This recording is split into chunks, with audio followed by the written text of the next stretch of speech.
Iya, kita hadirkan juga pemirsa narasumber kami berikutnya sudah terhubung juga melalui sambungan Zoom. Ini salah satu saksi ahli yang kemarin juga dihadirkan di persidangan yang kemudian menyampaikan beberapa hasil asesmen ya. Kita ingin sapa terlebih dahulu ada Bu Reni Kusumowardadi, Ketua Asosiasi dari Psikologi Forensik Indonesia. Selamat pagi, Assalamualaikum Bu Reni. Selamat pagi Bu Reni. Waalaikumsalam, selamat pagi Mbak Maria, Mbak Ken. Iya, langsung saja kami izin ke Bu Reni dulu, Bang Martin dan juga Mas Heri. Bu Reni, betulkah kemarin dari hasil persidangan, dari hasil asesmen Anda juga menyatakan bahwa pernyataan PC bahwa dia betul diperkosa ini layak dipercaya, Bu Reni?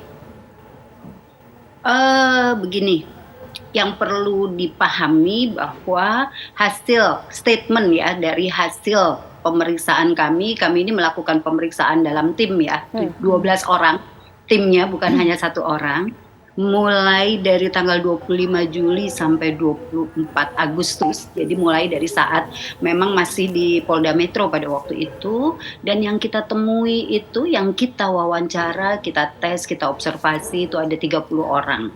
Gitu. Jadi kita memang mendapatkan data dari pihak-pihak yang signifikan dan data primer juga untuk pihak-pihak yang terkait.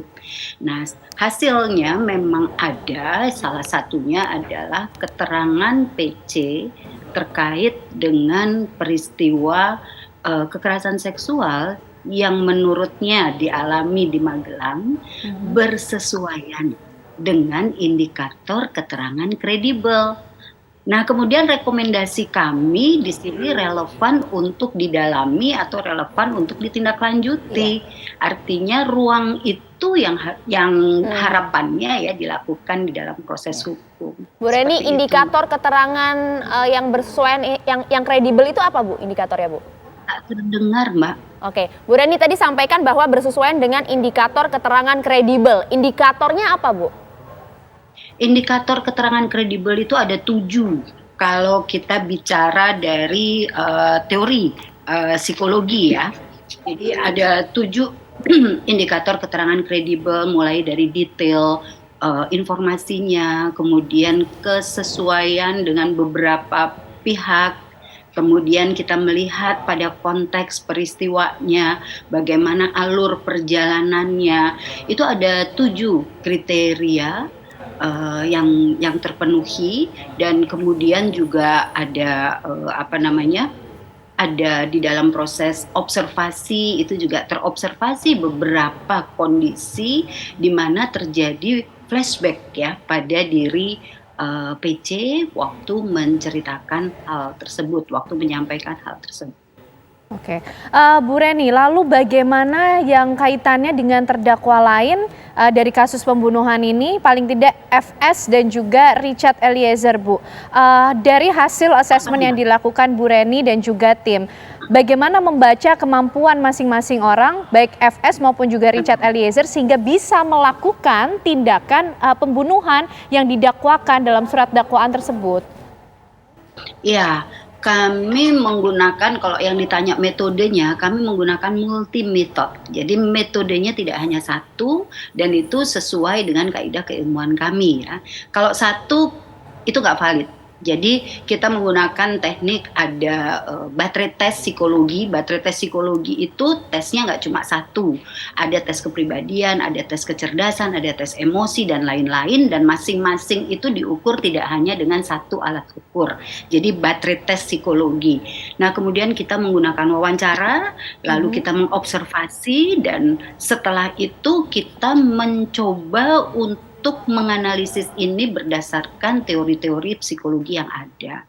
Nah, di dalam pertemuan kami dengan masing-masing pihak itu tidak hanya ketemu dengan satu orang. Artinya di sini kita mengupayakan meminimalkan aspek-aspek yang kira-kira nanti subjektif. Maka pemeriksanya juga banyak, alat yang digunakan, metodenya juga banyak, seperti itu. Dan yang kita temui orangnya juga banyak. Nah, dari situlah baru kemudian data-data itu kita integrasikan untuk bisa kita simpulkan. Seperti itu, Mbak Maria. Langsung saja kalau gitu saya mau ke Bang Martin. Respon Anda, Bang Martin. Ya, jadi gini, terima kasih Mbak Maria. Namun ada beberapa hal ya yang perlu saya koreksi mungkin buat Bu Reni dalam membuat penilaian. terkait membela mengenai harkat dan martabat, Ibu Reni menyampaikan mengenai terminologi sosial budaya Sulawesi Selatan dikaitkan dengan Pak Ferdi Sambo, ya, yaitu Sirina Pace. Saya pikir Bu Reni ini belum melakukan verifikasi yang mantap mengenai latar belakang cek Pak Ferdi Sambo. Saya punya beberapa teman ya, yang dari Bugis Makassar mengatakan Sirina Pace itu hanya berlaku untuk orang Bugis Makassar. Nah, yang saya mau tanya, apakah Bu Retno tahu bahwa Bapak Ferdi Sambo bukan orang Bugis Makassar? Dari sini saja ada kekeliruan ya, yang diambil datanya. Pak Ferdi Sambo bukan orang Bugis Makassar. Dia memang benar dari Sulawesi Selatan, tapi bukan dari Bugis Makassar, maka tidak berlakulah budaya Sirina Pace itu. Aja ya. Lalu yang kedua, tadi Bu Reni ya mengatakan bahwa sudah mulai ikut melakukan pemeriksaan dari Polda Metro Jaya dari bulan Juli sampai dengan Agustus. Kita ingat betul bahwa kasus ini di SP3 di tanggal 12 Agustus. Lalu pasca itu ada lagi klaim ya untuk mengganti tempus dan locus. Nah, saya yakin pada saat itu memang Bu Reni belum mengetahui bahwa ada hasil tes poligraf ya yang mengatakan sebaliknya. Jadi ya menurut saya sah-sah saja manakala rekan saya Febri mengatakan di awal ada fase kegelapan ya, sehingga rangkuman ataupun sebagian sepotong-potong dari hasil tes yang dilakukan Bu Reni itu masih dalam fase kegelapan. Nah, saya tidak tahu pada saat menarik kesimpulannya atau sebelum atau sudah kasus itu di SP3. Jadi menurut saya yang ketiga ya, kalau mengenai tindak pidana kekerasan seksual ataupun klaim motif itu sudah dikunci oleh ahli kriminologi Bapak Muhammad Mustafa dan juga ahli poligraf. Nanti biarlah hakim yang menentukan yang mana yang bisa diambil sebagai alat bukti. Toh juga Bu Reni menegaskan bahwa layaknya dipercaya motif tersebut ataupun klaim dari putri itu tetap harus didalami secara hukum. Nah, yang berikutnya Mbak Maria, yang terakhir, kalau menurut saya yang disampaikan oleh Bu Reni ini selain mengenai klaim pemerkosaan, ada juga mengenai kecenderungan mengenai Bapak Ferdi Sambo. Yang pertama, Ferdi Sambo dianggap memiliki kecerdasan yang tinggi di atas rata-rata. Namun ya bukan berarti yang bersangkutan tidak bisa melanggar norma hukum. Dalam keadaan terdesak, dia bisa melanggar norma hukum. Ini menurut saya adalah pertimbangan yang memberatkan Ferdi Sambo dalam hal kasus ini dalam unsur perencanaan. Lalu yang berikutnya, yang terakhir. Dikatakan bahwa Ferdi Sambo di dalam membuat suatu keputusan besar tidak bisa membuat keputusan sendiri.